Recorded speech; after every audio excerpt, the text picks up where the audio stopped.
Hola amigos y amigas del canal Opositar es Fácil. Hoy continuamos con una tercera clase sobre el tema primero para la oposición de la Guardia Civil, que trata sobre los derechos humanos.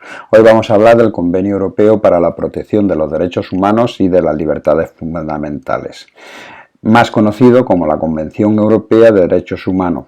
Aquí tenemos un par de preguntas. ¿Qué otro nombre o cómo se conoce el Convenio Europeo para la Protección de los Derechos Humanos? Se conoce como Convención Europea de los Derechos Humanos, o sea que es lo mismo.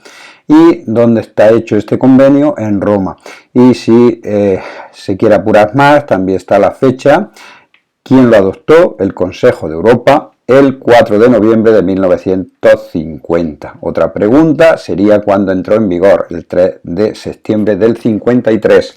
O sea que una cosa es cuándo lo adopta el Consejo, el 4 de noviembre del 50, y cuándo entra en vigor, el 3 de septiembre del 53. ¿Cuántas partes componen este convenio europeo? 46. Todos los Estados miembros del Consejo de Europa, excepto Turquía. También es una pregunta susceptible. ¿Qué país no pertenece al Convenio Europeo? Turquía. Depositario, el secretario general del Consejo de Europa, y está redactado en dos idiomas, inglés y francés. Este Tribunal Europeo de los Derechos Humanos se publicó en el BOE el 10 de octubre de 1979. O sea, ya es el boletín número 243, pues sería ya rizar un poco el rizo, pero bueno, ahí está. ¿Qué dice el artículo primero de este convenio? Pues habla de la obligación de respetar los derechos humanos. Cuando se refiere a los componentes del convenio, habla de las altas partes contratantes. Reconocen a toda persona bajo su jurisdicción los derechos y libertades definidos en el título primero del presente convenio.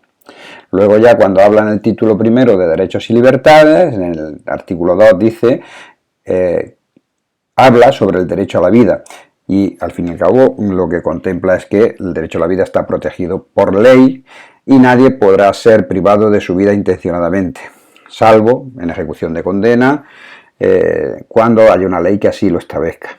La muerte no se considerará infligida con infracción del presente artículo cuando se produzca como consecuencia de un recurso a la fuerza que sea absolutamente necesario.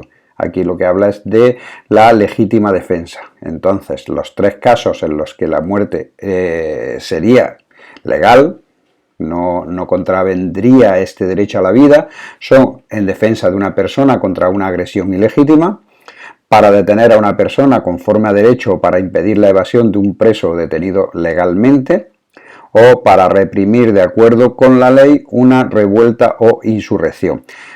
Como veis, esto no coincide con el Código Penal español, o sea, los supuestos de la legítima defensa del Código Penal en España no contemplan estos hechos, solo la defensa contra una agresión ilegítima que concurran una serie de circunstancias. Aquí amplía. Tenemos en cuenta que nos estamos yendo a unos años anteriores, el tema de detener a personas que se han evadido, y además habla también de reprimir, de acuerdo a la ley, una revuelta o una insurrección. Hoy día una revuelta o insurrección, reprimirla con muerte, pues sería a todas luces ilógico. Luego también el artículo 3 habla de la prohibición a la tortura, está claro, cuando dice que no se podrá someter a las personas a tortura ni pena o trato inhumano o degradantes. Luego en el artículo 4 habla de la prohibición de la esclavitud y del trabajo forzado. Aquí ya hace unos supuestos que son lógicos en cuanto a esclavitud, servidumbre, trabajos obligados, trabajos obligatorios. Y explica cada cual en qué consiste, solo es cuestión de leerlo y tenerlo claro. En el artículo 5, el derecho a la libertad y a la seguridad, pues habla de que nadie puede ser privado de su libertad, salvo los casos previstos por la ley. Y estos casos son lógicos y se detallan a continuación. Cuando han sido condenados por un tribunal, si han sido detenidos previamente o internados por una desobediencia a una orden judicial, etc. Los leéis que esos son lógicos. Derecho a un proceso equitativo. ¿Qué significa un proceso equitativo?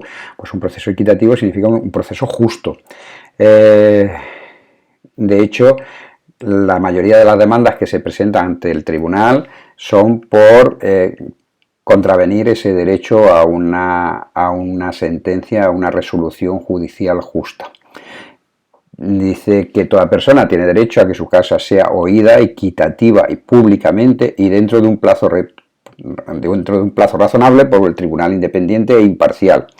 Entonces, cuando esto se contraviene en alguno de los países, se recurre a esta norma. Toda persona acusada de una infracción se presume inocente hasta que su culpabilidad haya sido legalmente declarada. Este es el principio que rige prácticamente en la mayoría de los países, el principio de la presunción de inocencia, que nadie es culpable hasta que no se demuestre lo contrario. El artículo 7 es otro principio que también se tiene en cuenta en nuestro país, que no hay pena sin ley. Dice que nadie puede ser condenado por una acción o omisión que en su momento que haya sido cometida no constituye una infracción según el derecho nacional o internacional. Igualmente no podrá ser impuesta una pena más grave que la aplicable en el momento que la infracción haya sido cometida. Y aquí es donde se establece la irretroactividad de las leyes penales desfavorables. Esto lo contempla la normativa española cuando habla de irretroactividad, incluso en la Constitución, que no se podrá aplicar nunca una norma a una persona por algo que ha cometido cuando sea posterior al hecho. O sea que una persona si le va a perjudicar la nueva norma no se le puede aplicar. El caso de al contrario, sí, si le va a beneficiar, sí se le puede. Eso es la irretroactividad o la retroactividad de las leyes. Que quede claro que es un concepto que se presta a confusión. Luego dice que este artículo no impedirá el juicio o castigo de una persona culpable de una acción o una omisión que en el momento de su comisión constituía delito según los principios generales del derecho reconocidos por las naciones civilizadas. Al fin y al cabo dice que si una persona ha cometido un delito se le puede juzgar en base a que en el momento que lo cometió era delito. Luego lo que se tendrá que ver es si por parte de ese tribunal se contemplan esos eximentes o atenuantes de la nueva ley. El artículo 8 habla del derecho al respeto de la vida privada y familiar. Al fin y al cabo es lógico, todo el mundo tiene que tener el derecho al respeto de su vida privada y su familia, de su domicilio y de su correspondencia. Son principios que luego están contemplados en la Constitución española como son derechos fundamentales. Y habla de que la autoridad pública no puede intervenir estos derechos si no hay una ley que así lo contemple en base a unos estados excepcionales dentro del sistema constitucional. El artículo 9 habla de la libertad del pensamiento, de conciencia y de religión, y dice lo mismo, que toda persona tiene derecho a estas libertades de pensamiento, conciencia y religión, y no se podrá contravenir tampoco por ningún concepto, siempre que esté en acorde a la ley. El artículo 10 habla de la libertad de expresión, igualmente, que todo el mundo tiene derecho a expresarse libremente sin que las autoridades públicas puedan ingerir en este derecho. Siempre queda los condicionantes de que en algún tipo de radiodifusión, cinematografía o de televisión, a un régimen de autorización previa. O sea, sí que contempla una censura previa para casos de que no se ajusten a la legalidad del país. La libertad de reunión y asociación también la contempla, el derecho a contraer matrimonio, que el hombre y la mujer tienen derecho a casarse y fundar una familia.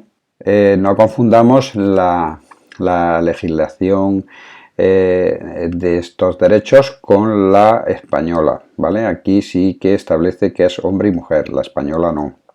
Derecho a un recurso efectivo, que quiere decir que cuando algunos de los derechos y libertades que el presente convenio contemplan y han sido violados, se tienen derecho a un recurso efectivo hasta una instancia nacional, incluso cuando la violación haya sido cometida por personas que actúen en el ejercicio de sus funciones oficiales y incluso cuando sean autoridades, funcionarios, se tiene derecho a este recurso efectivo.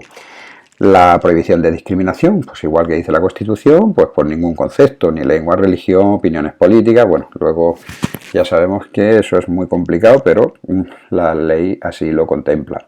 La derogación en caso de estado de urgencia. Esto contempla el artículo 15, que en caso de guerra o otro peligro público que amenace la vida de la nación, cualquier alta parte contratante, ya sabemos que aquí a los estados que se sumaron a este convenio se le llama alta parte contratante, pueden tomar medidas que deroguen las obligaciones previstas en el presente convenio, en base a la situación y siempre que estas medidas no estén en contradicción con otras obligaciones que dimanan del derecho internacional. O sea, aquí deja la puerta abierta a que en caso de conflicto grave en una nación se puedan suprimir ciertos derechos, siempre que no sean unos derechos que partan de derecho internacional, o sea, dentro de unos límites. Luego hablamos de las restricciones a la actividad política de los extranjeros. Dice que las altas partes contratantes, los países que forman parte de este convenio, no pueden imponer restricciones a la actividad política de los extranjeros.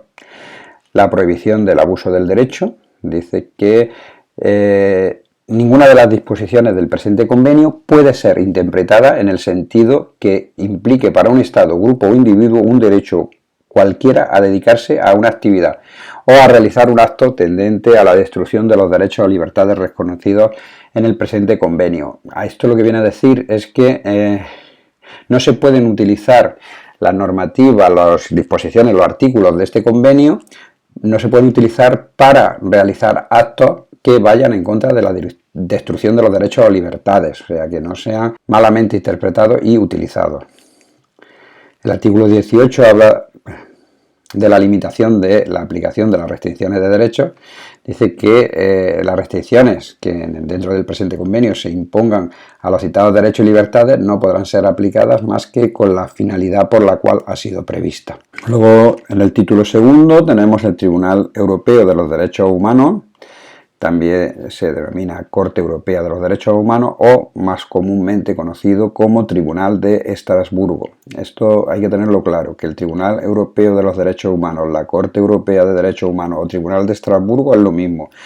El artículo 19 habla de la institución del tribunal y dice que para asegurar el respeto de los compromisos de las altas partes contratantes de este convenio y de sus protocolos se instituye el Tribunal Europeo de los Derechos Humanos. En lo sucesivo se denominará el tribunal y el tribunal funciona de manera permanente. ¿Cuántos jueces participan en este tribunal? Pues el tribunal se compone del número de jueces igual a las altas partes contratantes, igual a los miembros, a los países que ratifican, firman este convenio. Habla de las condiciones del ejercicio de las funciones de este tribunal y dice que los jueces deberán gozar de la más alta consideración moral, reunir las condiciones requeridas para estas funciones.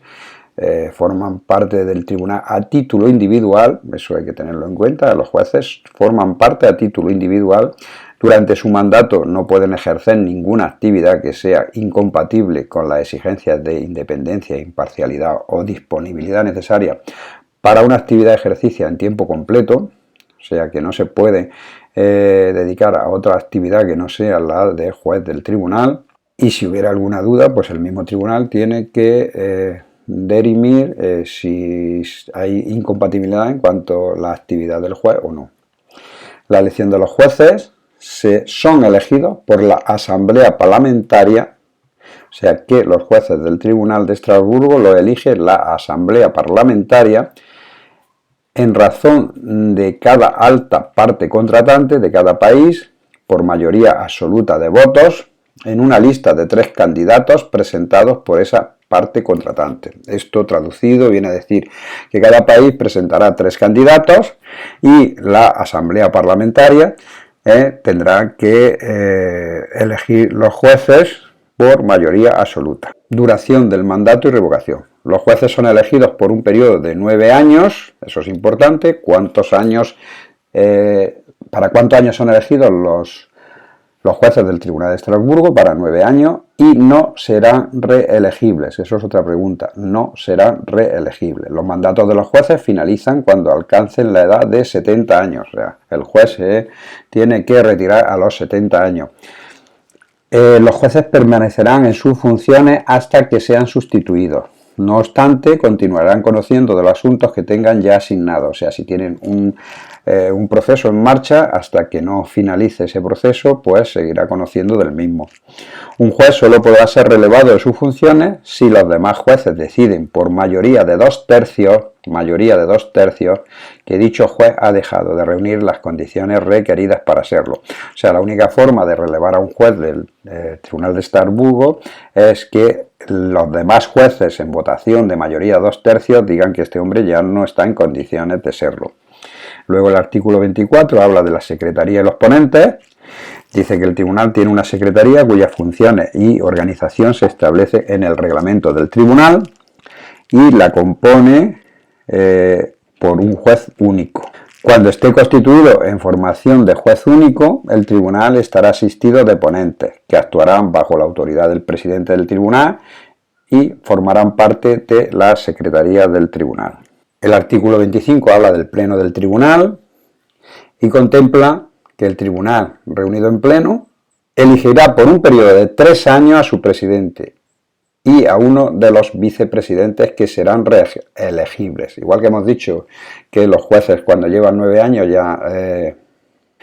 El artículo 25 habla del pleno del tribunal y el tribunal reunido en pleno, una de sus funciones es elegir por un periodo de 3 años a su presidente y a uno de los vicepresidentes que serán reelegibles. O sea, de los 9 años de mandato, el presidente y uno de los vicepresidentes son elegidos por 3 años, pero pueden volver a ser reelegidos. Igual que hemos visto que el tribunal no se puede, a partir de los 9 años, ser reelegido, pues el presidente y el vicepresidente, puesto que entran dentro de estos 9 años, son 3 veces susceptibles, una de nombramiento y 2 de reelección. El tribunal asimismo constituirá las salas por un periodo determinado, elegirá a los presidentes de las salas del tribunal, que a su vez también serán reelegibles, y aprobará el reglamento del tribunal. Aquí tenéis que tener en cuenta pues, el tema de ser reelegibles o no, tanto el presidente como uno de los vicepresidentes y el presidente de la sala del tribunal, y las cuales son las funciones del pleno. ¿Vale? Esto es importante tenerlo claro. El artículo 26 habla de la formación del juez único, comité, sala y gran sala, y dice que según las cuestiones que tengan que dirimir, pues según los asuntos, el tribunal puede actuar con un juez único, en comités que están compuestos por 3 jueces, en salas de 7 jueces y en una gran sala de 17 jueces. Eso hay que tenerlo claro, puede ser juez único, cuando el tribunal actúa ante un hecho que considera que con solo juez es competente. Si ya lo componen 3 jueces, se llaman comités. Si son 7 jueces, se reúnen en salas, y cuando se reúnen los 17 jueces, son una gran sala. Las salas del tribunal constituirán los comités por un periodo determinado. Las mismas salas constituirán los comités y establecerán el periodo. Cuando el pleno del tribunal así lo solicite, el comité de ministros podrá, por decisión unánime y por un periodo determinado, reducir a 5 el número de jueces de sala. O sea, que deja abierto que en vez de ser 7 los jueces de la sala, puedan ser 5 por un periodo determinado. Luego, en el artículo 27 habla de las competencias de los jueces únicos. Un juez único podrá declarar inadmisible o eliminar del registro del asunto del tribunal una demanda presentada en virtud del artículo 34 cuando se pueda adoptar tal resolución sin tener que proceder a un examen complementario. Estas son competencias del juez. El juez único tiene una resolución que será definitiva, y si el juez único no declara inadmisible una demanda ni la elimina del registro de asuntos, dicho juez remitirá la misma a un comité o a una sala para su examen complementario, o sea, sin IME y eleva esa cuestión que le llega como juez único pues a un comité o a una sala, depende de su digamos importancia. La competencia de los comités: respecto a una demanda presentada en virtud del artículo 34, podrá por unanimidad declarar la misma inadmisible o eliminarla del registro, cuando se pueda adoptar una resolución sin tener que proceder a un examen complementario, o declarar inadmisible y dictar al mismo tiempo sentencia sobre el fondo, si la cuestión subyace al caso relativa a la interpretación o a la aplicación del convenio o de sus protocolos, ya ha dado lugar a jurisprudencia bien establecida del tribunal. O declararla inadmisible y dictar al mismo tiempo sentencia sobre el fondo, si la cuestión subyace al caso relativa a la interpretación o a la aplicación del convenio o sus protocolos y ya ha dado lugar a jurisprudencia bien establecida del tribunal. Bueno, con esto finalizamos esta tercera clase del tema primero para acceso a la Guardia Civil de los derechos humanos. En breve subiremos una cuarta. Os recuerdo que para recibir estos apuntes en PDF solo tendréis que mandar un correo a spr.eugenio@gmail.com.